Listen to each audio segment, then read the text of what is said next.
दोस्तों, नवरात्रि में बिना व्रत बिना पाठ के आपको संपूर्ण नवरात्रि का फल मिल जाएगा। यह वीडियो ध्यान से देखना। अगर आपने व्रत नहीं रखा है कोई बात नहीं, आपको परेशान नहीं होना है, क्योंकि कभी कभी हम काम के चलते या फिर ऑफिस वर्क होता है या कभी कभी कुछ ऐसे हम कामों में फंस जाते हैं जिसके कारण हम माता रानी के नवरात्रों में उनको टाइम नहीं दे पाते। तो आपको परेशान नहीं होना है। अगर आपने व्रत नहीं रखा है कोई बात नहीं, पूजा नहीं कर रहे हैं नवरात्रि में कोई बात नहीं। दोस्तों, बस ये एक काम आपको कर लेना है। नवरात्रि में जितने भी लोग पूजा पाठ करते हैं उससे भी आपको अधिक बढ़कर के फल प्राप्त होगा। तो ये वीडियो ध्यान से देखना। आज की जो मैं वीडियो बताऊंगा बहुत ही सुंदर है, ज्ञानवर्धक जानकारी है। इस प्रकार की जानकारी आप लाखों रुपए खर्च करेंगे फिर भी कोई नहीं बताने वाला। हमारे चैनल का मकसद है जनहित एवं जन कल्याण करना, इसलिए आप लोगों को इस प्रकार की अच्छी अच्छी जानकारी सिखाते हैं। तो आइए इस वीडियो में जानते हैं नवरात्रि में ऐसा कौन सा कार्य करने से बिना व्रत बिना पूजा या फिर बिना कन्या भोजन के सारे फल की प्राप्ति हो जाती है। मैं प्रमाणित जानकारी बताऊंगा। जो जानकारी बताऊंगा शास्त्रों के अनुसार लिखी हुई जानकारी बताऊंगा। और अगर आप भी माता रानी के सच्चे भक्त हैं, माता रानी को मानते हैं, माता रानी के प्रति आपकी आस्था है, माता रानी के प्रति आपका विश्वास है, तो आप कमेंट बॉक्स में जय माता दी जरूर लिखना।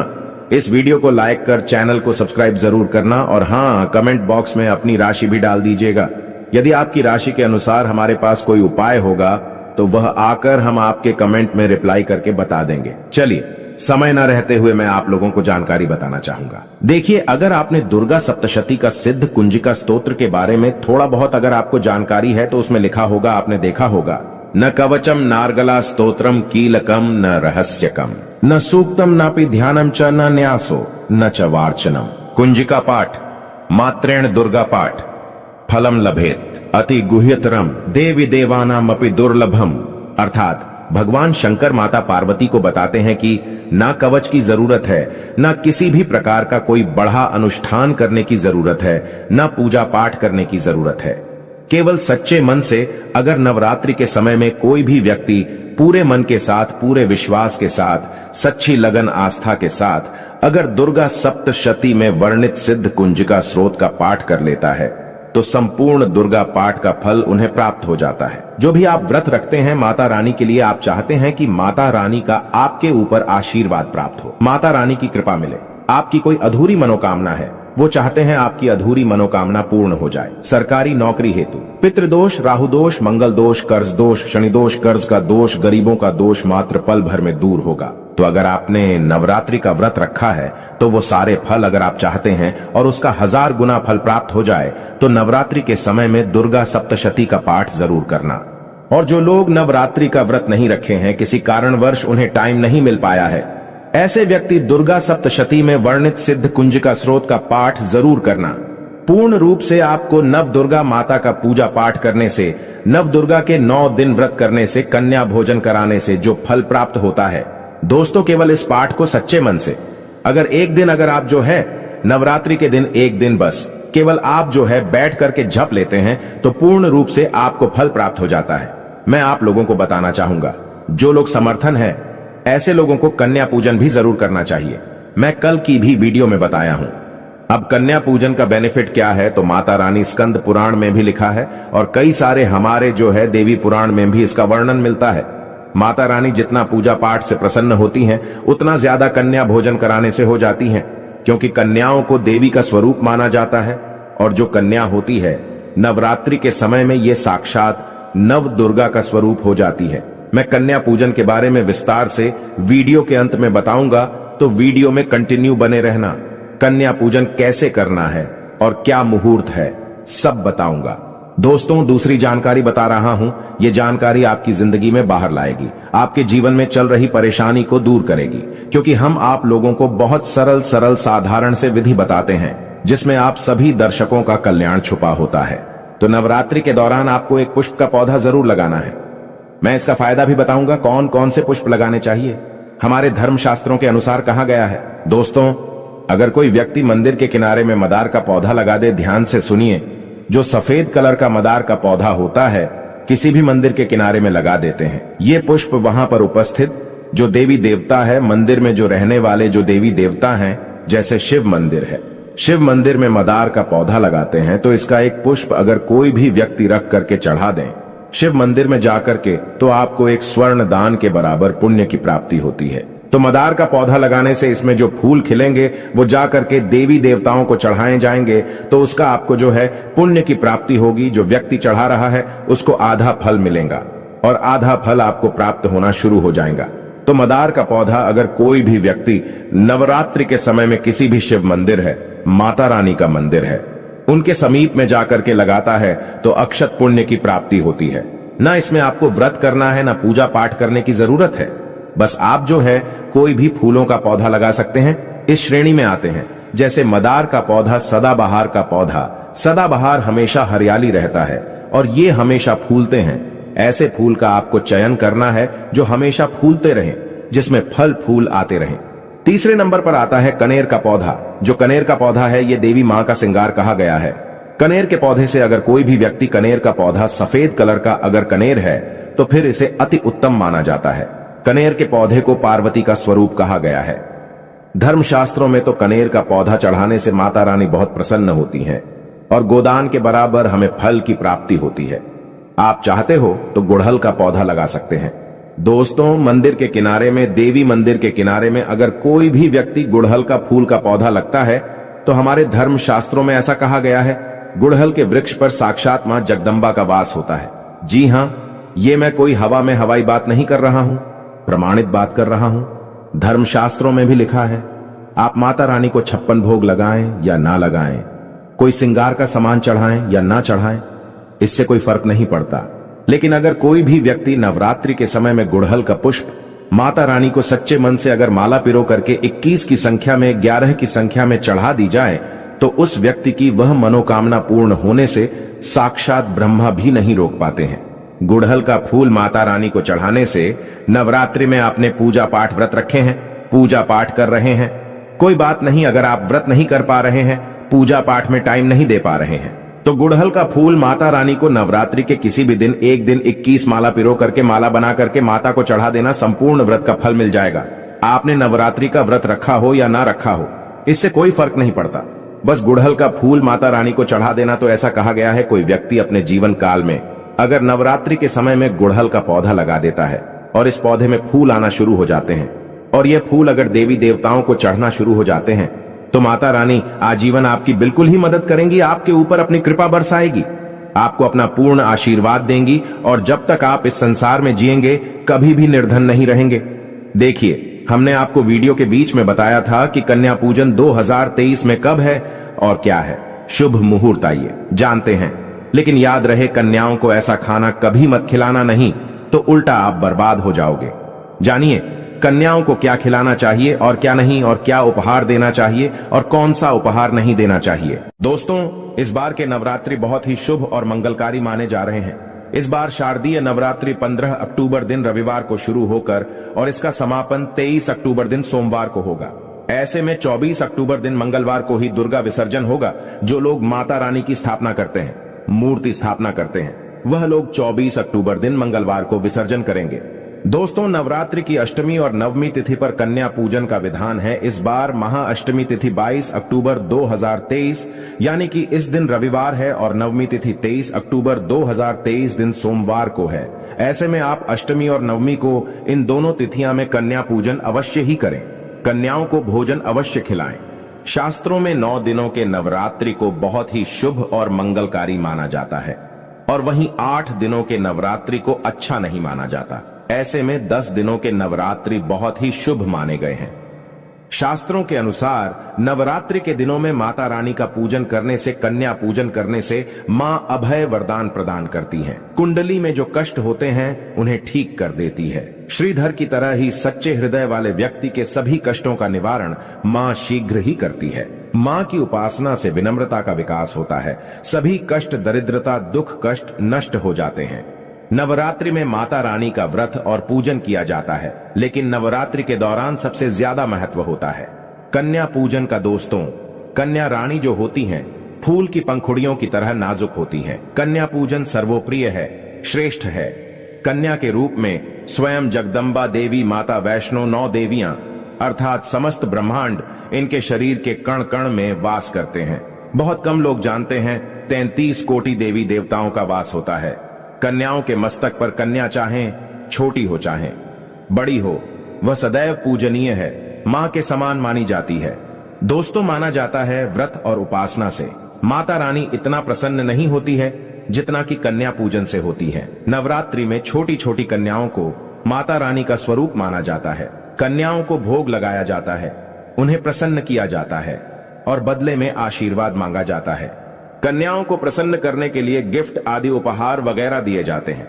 माना जाता है अगर कन्याओं को कोई भेंट दी जाए और वो उसे खुशी खुशी स्वीकार कर ले तो इसका मतलब है माता रानी अर्थात माता वैष्णो ने वो भेंट स्वीकार कर ली जिन पर कन्याएं प्रसन्न होती हैं, तो समझो उन्हें माता रानी का आशीर्वाद मिल गया और माता रानी की कृपा से उन्हें मुंह मांगा वरदान प्राप्त होता है। कन्या पूजन कोई मामूली पूजन नहीं होता। समस्त ब्रह्मांड में जो पूजा होती है उनसे बढ़कर कन्या पूजन को माना जाता है। 10 बार गंगा स्नान करने से और 100 बार यज्ञ करने से तथा 1000 बार यात्रा करने से जो पुण्य मिलता है वह मात्र एक बार कन्या पूजन करने से करोड़ों गुना भक्त को मिल जाता है, प्राप्त हो जाता है। दोस्तों, इसीलिए कहा जाता है कि कन्याओं को सताना नहीं चाहिए, इससे समस्त ब्रह्मांड हिल जाता है। कन्याओं की जितनी सेवा की जाए कम ही होती है। कन्याएं कोई मामूली नहीं होती। कन्या के रूप में स्वयं उनके मस्तक पर विराजमान होकर स्वयं देवी चलकर आपके घर तक आती हैं। नवरात्रि में 2 साल से लेकर 10 साल तक की कन्या का पूजन होना चाहिए। अष्टमी अथवा नवमी को कन्याओं के पैर धोकर भोजन कराना, उपहार आदि देना श्रेष्ठ माना जाता है, दुर्लभ माना जाता है। ऐसा मौका कभी हाथों से नहीं जाने देना चाहिए। इस दिन जितना ज्यादा हो सके कन्याओं को हाथ पकड़कर, पैर पकड़कर अपने घर तक लेकर आएं। दोस्तों, वीडियो में आगे बढ़ने से पहले आप अपनी राशि भी कमेंट बॉक्स में जरूर डाल दीजिएगा। यदि हमारे पास कोई उपाय होगा तो वह आकर हम आपके कमेंट के रिप्लाई में बता देंगे। कोई भी राशि के अनुसार अगर उपाय करता है तो माता वैष्णो बड़ी प्रसन्न होती है और ऐश्वर्य धन प्रदान करती है, मालामाल बना देती है। इसीलिए राशि कमेंट में जरूर छोड़ें और हाँ, माता को एक लाइक जरूर करें। लाइक करने में कंजूसी ना करें। दोस्तों, कैसे करें? कन्याओं का स्वागत। कन्या जब आपके घर आए तब सभी के पैरों को दूध और पानी से उनके पैरों को धुलाना चाहिए। खासकर मर्दों को कन्याओं के पर आवश्यक धोने चाहिए, इससे मैया वैष्णो प्रसन्न होती हैं। दोस्तों, फिर उसके बाद कन्याओं को किसी साफ जगह पर जमीन पर कपड़ा बिछाकर बैठाना चाहिए। उनके माथे पर अक्षत, फूल और कुमकुम लगाना चाहिए। फिर उसके बाद भोजन ग्रहण करवाना चाहिए। लेकिन हमेशा याद रहे, कन्याओं की थाली में 3 पूरियां कभी ना रखें। इसे शुभ नहीं, घोर अशुभ माना जाता है। 3 पूरियां तथा 3 रोटियां मरने वाले व्यक्ति के लिए निकाली जाती हैं और जेल में कैदियों के लिए दी जाती हैं। ऐसे में कन्याओं को उनकी थाली में 3 पूरी कभी ना दें, लेकिन 1-2 करके पूरियां दे सकते हैं। इससे 3 संख्या बढ़ जाती है और दोष भी नहीं लगता। दोस्तों, कन्याओं को खाना खिलाने के बाद अंतिम में कन्याओं के सर पर लाल चुनरी उड़ाना चाहिए और भोजन में आपको खीर, पूरी, हलवा, चना तथा आलू की सब्जी, छोले वगैरह की सब्जी खिलानी चाहिए। पनीर आदि भी खिलाया जा सकता है। वैसे माता रानी का प्रिय भोजन खीर, हलवा, पूरी और छोले आदि ही हैं। लेकिन भूल से भी लहसुन और प्याज का इस्तेमाल कभी ना करें, अन्यथा अनर्थ हो जाएगा। अक्सर कई लोग कन्याओं को कुरकुरे का पैकेट, चिप्स वगैरह का पैकेट खिलाते हैं, जो कि घोर अनर्थ माना जाता है, क्योंकि इसमें लहसुन, प्याज का इस्तेमाल होता है, जिसके कारण आपका व्रत खंडित हो सकता है। मां दुर्गा क्रोधित हो सकती हैं। जहां आपने 9 दिनों तक लहसुन प्याज का परहेज किया, लेकिन आपकी एक गलती पूरे व्रत को खंडित कर सकती है। इतना भी नादान नहीं बनना चाहिए कि माता रानी रूष्ट हो जाए और कन्याओं को भी अशुद्ध होना पड़े। कन्याओं को डब्बा बंद कोई भी ऐसी चीज ना खिलाएं जिसमें लहसुन, प्याज होता है। कई चीज तो ऐसी होती है मार्केट में जिसके अंदर लहसुन, प्याज का इस्तेमाल होता है। ऐसा आप कभी मत करना। दोस्तों, कई लोग कन्या पूजन में खाना घर पर नहीं बनाते और मार्केट से रेडीमेड लाकर ही खिलाते हैं तथा दही जलेबी खिलाते हैं, जो कि शुभ नहीं माना जाता। दोस्तों, ऐसा खाना वो लोग खिलाते हैं जिनके घर में मान लीजिए कोई दुर्घटना आदि हो गई है या घर में कोई बीमार है या कोई मुसीबत है, तब वो ऐसा करते हैं। लेकिन अगर आप स्वस्थ हैं, आपको कोई पीड़ा नहीं है, तो ऐसा भूलकर भी नहीं करना चाहिए।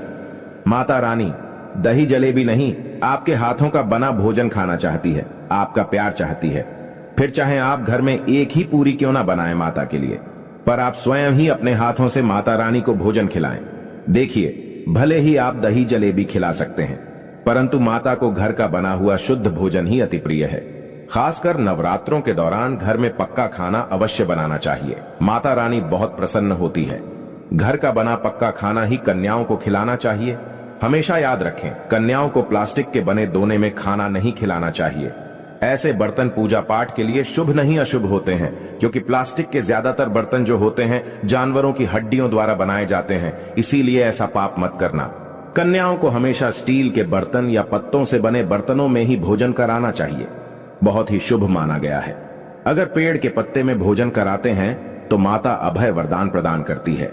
दोस्तों, एक और बात हम आपको बताने वाले हैं कि यदि नवरात्रों के समाप्त होने के बाद यदि बीच में कन्या पूजन में शुक्रवार का दिन पड़ जाए तो कन्याओं को कोई भी खट्टी चीज नहीं खिलाना चाहिए, क्योंकि शुक्रवार का दिन माता संतोषी को समर्पित होता है और माता संतोषी नवरात्रों के दिनों में सक्रिय अवस्था में होती है, यानी वो भी 9 देवियों के साथ में आपके घर में आती हैं।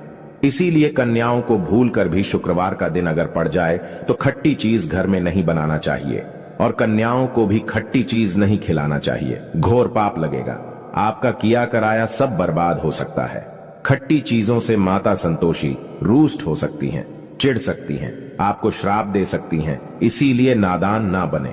दोस्तों, भोजन कराने के बाद कन्याओं की थाली में एक लौंग जरूर रखना चाहिए, क्योंकि लौंग देवी शक्ति तथा दुर्गा मां को बहुत प्रिय है। लौंग माता शक्ति का प्रतीक होती है। लौंग में नव दुर्गा का वास होता है। इन 9 दिनों में माता रानी को लौंग का भोग ही लगाया जाता है, तो खाना खाने के बाद कन्याओं को लौंग अवश्य अर्पित करें। माता रानी को अमृत से बढ़कर लौंग प्रिय है, इसीलिए कन्याओं को थाली में चुपचाप एक लौंग जरूर रख दें। आपका भाग्य चमक जाएगा। माता लक्ष्मी आपके जीवन में धन की कोई भी कमी नहीं होने देंगे। दोस्तों, आपको बता दें, कन्याओं को उपहार में क्या दें। कन्याओं को खुश करने के लिए उनकी थाली में दक्षिणा डालें, ताकि आपके घर में संपन्नता बनी रहे तथा धन की कोई भी कमी ना हो। कन्या जब आपके घर से खुशी खुशी धन लेकर जाती है तो वह भी आपको खुशी खुशी कई गुना आपको धन प्रदान करती है। इस समय कंजूसी मत करना, खुशी खुशी कन्याओं को धन अवश्य देना। कन्याओं को कोई सुंदर गिफ्ट दे सकते हैं। शास्त्रों में बताया जाता है कि कन्या जितना खुश होती है, माता रानी उतना ही जल्द फल की प्राप्ति प्रदान करती है। ऐसे में आप कन्याओं को चॉकलेट बॉक्स दे सकते हैं तथा खूबसूरत कपड़े दे सकते हैं। याद रहे, काले कपड़े ना दें और स्टील के बर्तन भी गिफ्ट के तौर पर दे सकते हैं। याद रहे कि कन्याओं को लोहे का कोई भी सामान नहीं देना चाहिए, नहीं तो राहु केतु का प्रभाव आपके जीवन में प्रवेश कर जाएगा। राहु काल तथा राहु दोष आपको लग जाएगा, आप बर्बाद भी हो सकते हैं। दोस्तों, जब कन्या अपने घर के लिए प्रस्थान करें तो उनके चरण जरूर छू लें और अपने मन में अपनी प्रार्थना को पूरा करें। सच्चे दिल से मांगी हुई मुराद माता रानी अवश्य ही पूरी करती है। सच्चे दिल का मतलब होता है मन में कोई भी लालच ना हो, और अगर वो लालच माता को पाने के लिए बन जाए तो उसे बोलते हैं सच्ची श्रद्धा और सच्ची भक्ति। ऐसी भक्ति के आगे स्वयं 33 कोटि देवी देवता आपको नमस्कार करते हैं। दोस्तों, नवरात्रों के दिनों में अगर मिल जाए आपको ये संकेत तो समझो, माँ दुर्गा आपके घर में आ चुकी हैं। ये संकेत बताते हैं माँ दुर्गा का आशीर्वाद आपको प्राप्त होने वाला है। तो आइए शुरू करते हैं। दोस्तों, पहला संकेत, जब आप कलश स्थापना करते हैं तो जौ से निकली हरियाली बहुत ही शुभ मानी गई है। कहा जाता है कि जौ से निकली हरियाली हमारे भविष्य में होने वाले अच्छे और बुरे होने का संकेत देती है। ये सभी बातें हमारे आने वाले साल का भविष्य बताती हैं। यदि आपने जौ बोए हैं और वो किसी कारणवश नहीं हो पाए हैं तो ये संकेत बड़ा ही मनहूस माना गया है। कहा जाता है कि नवरात्रों में जौ अगर सूख जाते हैं या बढ़ते नहीं हैं तो आपको समझ लेना चाहिए कि ये साल आपका खराब होने वाला है तथा घर में कोई बीमारी आने वाली है, या दिन दुगनी रात चौगुनी आपकी कम होने वाली है या घटने वाली है। दोस्तों, ये धन हानि का संकेत माना गया है, क्योंकि आपने कोई ना कोई गलती ऐसी कर दी होगी जिसके कारण माता रानी नाराज हो गई हैं। इसीलिए माता से आप क्षमा अवश्य मांग ले। माँ अपने भक्तों को अवश्य माफ करती है। एक माँ ही होती है जो अपने बेटे को, अपने लाल को हर गलती पर माफ करती है, लेकिन ऐसा बेटा किस काम का जो माँ से माफी ना मांगे। इसीलिए माता रानी से अपनी गलती की माफी अवश्य मांग लें। मैया वैष्णो अपने भक्तों को कभी निराश ही नहीं करती, बल्कि उन्हें धन धान्य से और खुशियों से परिपूर्ण बना देती है। और दोस्तों, यदि जौ हरे भरे हो जाते हैं तो ये शुभ संकेत होता है। इससे आने वाले समय में आपको बहुत ज्यादा ही धन लाभ होगा। माना जाता है कि 1 रुपए का सिक्का या चांदी का कोई भी सिक्का जौ के बीचों बीच में अगर मिट्टी में दबा दिया जाए तो घर में सुख समृद्धि आती है। माता लक्ष्मी दौड़ी दौड़ी चली आती है। जौ के अंदर हमेशा 1 रुपए का सिक्का अवश्य डालना चाहिए। जौ को खाली नहीं रखना चाहिए, उसमें धन वगैरह अवश्य डालना चाहिए। इससे माता का आशीर्वाद सदैव परिवार पर बना रहता है और जीवन में कोई भी संकट नहीं आता। खाली जौ मतलब धन भी खाली, खुशियां भी खाली ही मिलेंगी। दोस्तों नंबर 2, यदि आपकी नींद नवरात्रों के दौरान सुबह 4 बजे के आसपास खुलती है तो इसे बड़ा ही शुभ संकेत माना जाता है, क्योंकि ये समय ब्रह्म मुहूर्त कहलाता है। इस समय देवी शक्ति अपने सच्चे भक्तों को ही जागती है। इस समय उठाना मतलब माता की कृपा प्राप्त करने के बराबर माना गया है। ये संकेत बताते हैं कि माता की सच्ची भक्ति का प्रभाव आपके ऊपर हो चुका है और माता रानी आपको जल्दी ही कोई खुशखबरी देने वाली है। माँ आपकी सच्ची भक्ति से बहुत खुश हैं। दोस्तों नंबर 3, यदि नवरात्रि में आपका मन प्रसन्न होने लगे, पूजा पाठ में आपका मन लगने लगे, पूजा करते समय मन का शांत होना यह दर्शाता है कि आपको बहुत जल्द माँ की कृपा प्राप्त होने वाली है। माता रानी आपकी भक्ति से बहुत खुश हैं। आपकी भक्ति माता रानी को आनंद दे रही है। ऐसे व्यक्ति को समझ जाना चाहिए कि उसके जीवन में अब अच्छा समय आने वाला है। दोस्तों नंबर 4, नवरात्रों के दौरान अगर मां के गले से फूल गिर जाए तथा जौ के हरे भरे पत्ते अगर बिन हवा के हिल जाएं, तो इसे अति उत्तम माना गया है। यह संकेत बताता है कि माता रानी का आगमन आपके घर में अस्थायी रूप से हो चुका है। आपको माता लक्ष्मी की कृपा प्राप्त होने वाली है। ये संकेत कुछ खास लोगों को ही दिखाई देते हैं। माना जाता है कि पूजा करते समय अगर धुआं अधिक बढ़ जाए तो इससे यह पता चलता है कि आपके घर से गरीबी हमेशा हमेशा के लिए जाने वाली है। भूत प्रेत आत्माएं अब आपके घर से हमेशा के लिए जाने वाले हैं। पूजा करते समय धुएं का अधिक होना बहुत ही शुभ और मंगलकारी माना गया है। ये संकेत भविष्य में अच्छे परिणाम को दर्शाते हैं। दोस्तों नंबर 5, द्वार पर गाय का आना। वेदों में बताया जाता है कि नवरात्रि के दौरान गाय माता का घर में आना बड़ा ही शुभ संकेत माना गया है। नवरात्रि में द्वार पर गाय का आना अत्यंत शुभ है। यदि आपके भी द्वार पर गाय आती है तो गाय के माथे पर कुमकुम लगाना ना भूले तथा गाय को रोटी जरूर खिलाएं। इससे मां दुर्गा अत्यंत प्रसन्न होंगी और आपकी झोली खुशियों से भर देंगी। द्वार पर गाय का बार बार आना भी जीवन में आने वाले अच्छे संकेतों की ओर इशारा करता है। दोस्तों नंबर 6, सपने में शेर का दिखाई देना। अगर आपके सपनों में मां दुर्गा दिखाई देती है, अर्थात कोई भी देवी अगर आपके सपनों में दिखाई देती है तो बड़ा ही शुभ माना गया है। नवरात्रों के पावन अवसर पर माता के दर्शन किसी खास भक्तों को ही होते हैं। ये सपने कभी किसी को शेयर मत करना। यदि माता की सवारी तथा शेर रात्रि में सपने में बार बार दिखाई देता है तो मां दुर्गा आपसे प्रसन्न है। ये संकेत बताते हैं कि जल्द ही आपकी कोई मनोकामना अवश्य पूर्ण होगी और आपके शत्रुओं का नाश हो जाएगा। शत्रु आपके नाम से ही थर थर कांपने लगेगा। मां दुर्गा का वाहन शेर है, इसीलिए नवरात्रि में शेर का दिखाई देना अत्यंत शुभ संकेत होता है। दोस्तों नंबर 7, यदि कोई छोटी कन्या आपको सुबह सुबह लाल वस्त्र धारण किए हुए दिखाई देती है तो आपने साक्षात मां दुर्गा के दर्शन किए हैं। यदि नवरात्रों में सबसे पहले आपके घर में कन्याओं का आगमन हो जाए तो समझो आपको दुनिया की कोई भी शक्ति, ब्रह्मांड की कोई भी शक्ति आपको करोड़पति होने से नहीं रोक सकती। आपके जीवन में आपके घर में माता लक्ष्मी का आगमन होने वाला है। आप दिन दुगनी रात चौगुनी तरक्की करेंगे। अब आप खुशियां मनाइए और मिठाइयां बांटें। ऐसे में कन्याओं को भरपूर तरीके से खुश रखें और उनका आगमन दूध से चरण धुलाकर करें, कोई भी कंजूसी ना करें। दोस्तों माता रानी आपको यह संकेत दे रही है कि अब आपका बुरा समय समाप्त हो चुका है। अब जीवन में सुख समृद्धि के द्वार खुल जाएंगे। दोस्तों नंबर 8, घर पर उल्लू का आना। यदि मां लक्ष्मी का वाहन उल्लू नवरात्रि में आपके घर पर आकर बैठ जाए तो यह भी शुभ संकेत है। इसका अर्थ है कि मां लक्ष्मी का आपके घर में प्रवेश हो चुका है और आपकी आर्थिक स्थिति और मजबूत होगी। लेकिन याद रहे, उल्लू नवरात्रि और दीपावली पर आना ही शुभ माना जाता है।